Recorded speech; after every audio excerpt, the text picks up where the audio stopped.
Hello there.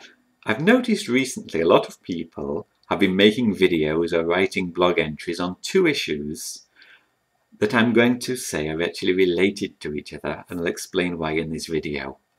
Before I start, by the way, you may hear some sounds in the background of banging or drilling, and I apologise for that. The flat directly below mine is being reconstructed and the workmen are quite noisy. The second thing is, yes, I now have a beard and I'm wearing a hat. It's not a fashion statement, it's just very cold in Prague. In fact, it's snowing today, so these are just to keep me warm in the winter. Okay. The first issue that I see people blogging about or making videos about is, which is the best method for learning a language? And people will direct you to a specific course, Teach Yourself or Assimil, or to tell you just to follow certain practices, such as speak to people on Skype every day, or meet strangers in the street and start talking to them, this type of thing. Other people say it doesn't matter which method you use, as long as you stick with a method for the long haul, you'll eventually get there. And I'm not going to come into that debate so much, although I am going to talk about methods in a more abstract sense, which I'll explain in a moment. The second topic that I'm seeing discussed a lot nowadays is motivation. How to keep going when things are getting you down, when your energy levels aren't quite there anymore, you've sort of lost hope. How do you keep going for the long term? Okay, I'm going to bring these two things together, methods and motivation, in today's talk.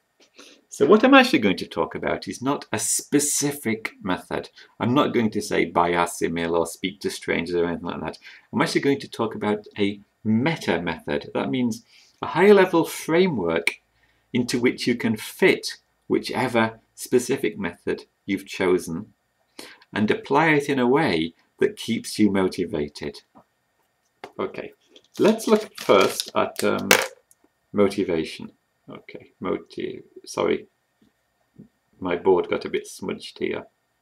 Okay, motivation.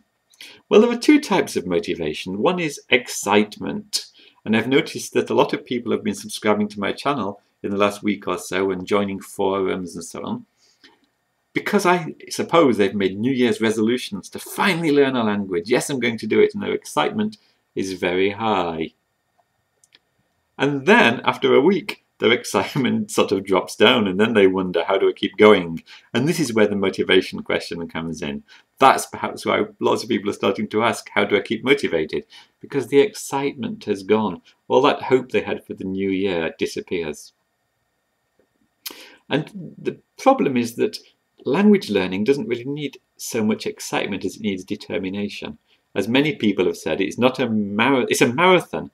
It's not a sprint. You're not looking to make a great dash short term and then stop. You've got to keep going for the long haul. It's sort of a long-term slog. So if you may notice these symptoms in your language learning, I certainly see them all the time in mine. This is chasing excitement. You go and you decide some course is the best, you decide you're going to put hours into it a day, and after a few days you feel disillusioned and you jump from one drug to the next. That course was rubbish, I'll buy a new one. Assimil wasn't any good for me, I'm going to start using Skype. And again, after a few days you chase the next drug. You get new excitement and hope that you've finally found the right thing.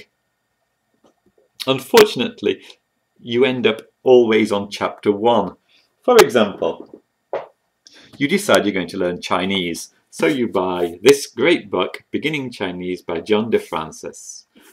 And there's supporting audio and so on for this. Great book, very long, 500 and something pages. There is, though, because you're not interested in just being a beginner, an intermediate, intermediate Chinese by the same author. Another 500 pages. Whoa. Well, I don't want to be intermediate, I'm going to be advanced, so you even buy the third volume. Then, armed with this great ambition, you start. After your New Year's resolution, you get to page, I don't know, 25 in here, and you think, it's a lot to do still. I'm not even sure it's the right course for me. So they end up on the shelf and you rush out and you buy something else. You get yourself Complete Mandarin Chinese. Ooh, this is a smaller course. I can probably make it with this one. Why does that other one have to be 1,500 pages? That was a stupid course. This is the one I'm excited again. And one chapter into that, you think, I feel bad again. It's not really working for me. So you get an even slimmer one. Easy peasy Chinese. Yeah, hardly any pages in here, full of photographs. That's going to be easy there. And then you get halfway through that and you think, I've hardly learned anything. I'm still like an absolute beginner. So that goes back on the shelf. So you buy another one. Here's one using Czech as the base to it. And you get a few pages into that and that goes back on the shelf. And you keep chasing this excitement, never getting anywhere. Always stuck at beginner status. And eventually your motivation completely drops away. They're all on the shelf and you think, tomorrow I'll start again. And of course tomorrow comes around and you think, maybe tomorrow. So you don't deliberately sort of give up. It just sort of fades away. And then, a few months later, you feel really guilty. If I'd stuck with it, I could have been pretty good by now.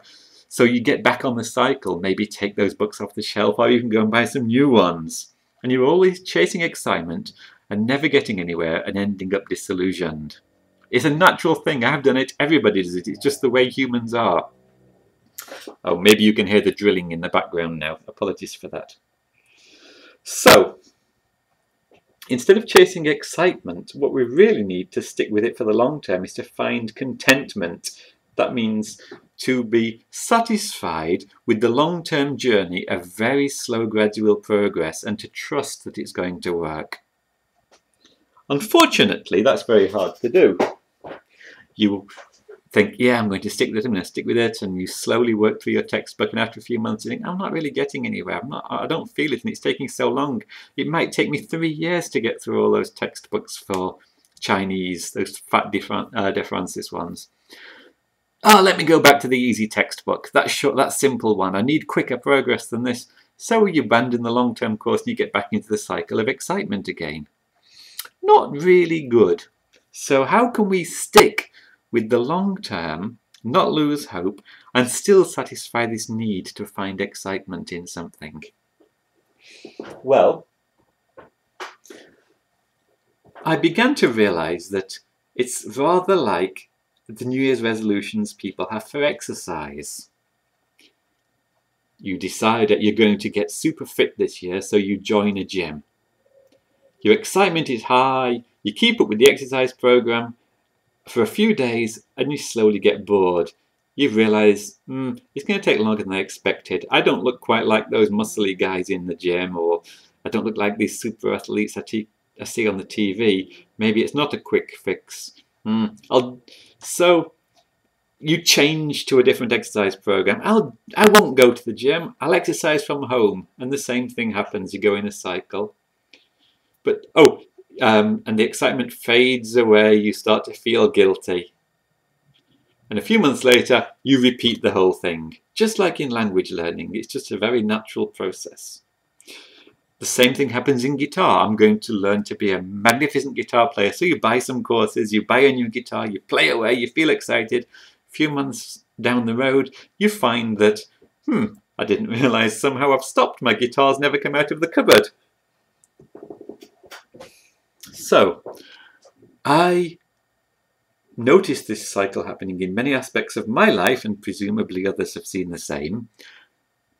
And I actually took advice from a good friend, Paul, who's an incredible athlete, very great guy.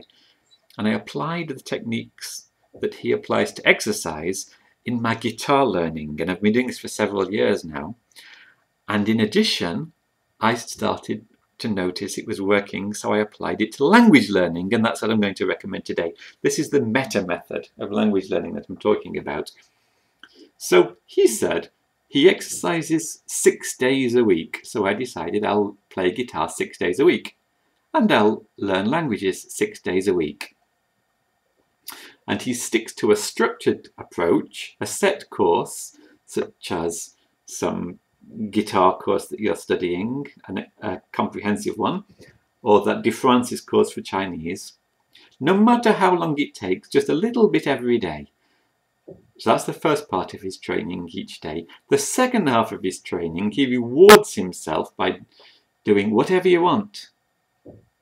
Fine, I've done 20 minutes in the gym. Now I'll just go and do some dancing, or go for a run, or just go for a bike ride. Or now I've studied some scales on the guitar in this course, so I'll just play some Beatles, simple Beatles song. Or now I've finally got a few more pages in the De Francis book, I'll go and watch a movie in Chinese, or get one of those other textbooks out.